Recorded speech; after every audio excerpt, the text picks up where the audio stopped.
10 years that you've been in business with your wife, Yeah. with Kevin Harvick Incorporated.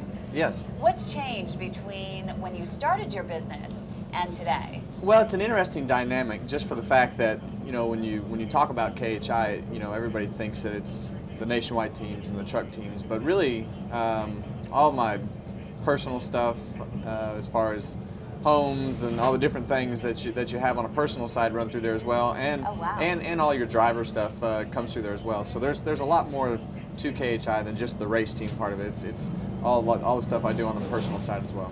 Now, if you would have started your racing businesses and such today versus 10 years ago, what would you have done different? It'd be much harder. It'd be much harder today. Why is that? Well, when we first started, the sponsorship was it was much easier to come by than it is today.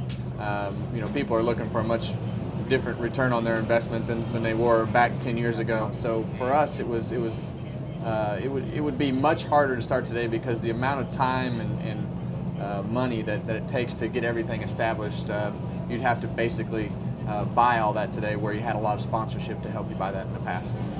Do you see it starting to come back? Mm-hmm. Yeah, at all? there's definitely a lot more activity than there was, Really? a year ago on the sponsorship side. So we get to see it from all different sides, and with us on our Cup car with bringing Budweiser on board and Jimmy John's and Ream, and that's been a huge task, I guess you could say, to overcome. But everybody's done a great job, and we've got great companies that I've been a part of for a long time. Can you take me back to one of the toughest times in terms of managing your business?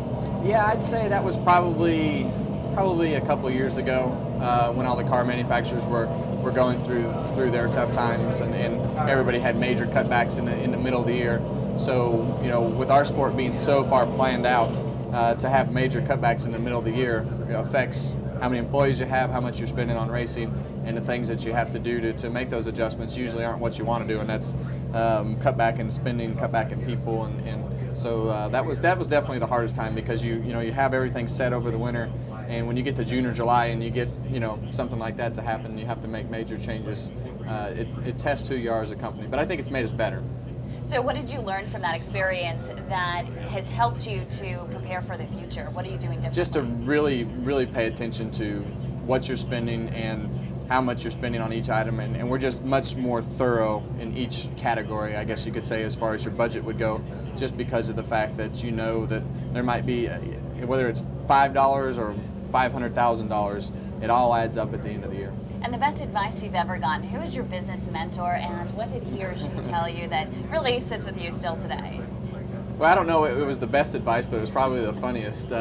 It was, if you want to become a millionaire in racing, you should start a billionaire. That's awesome.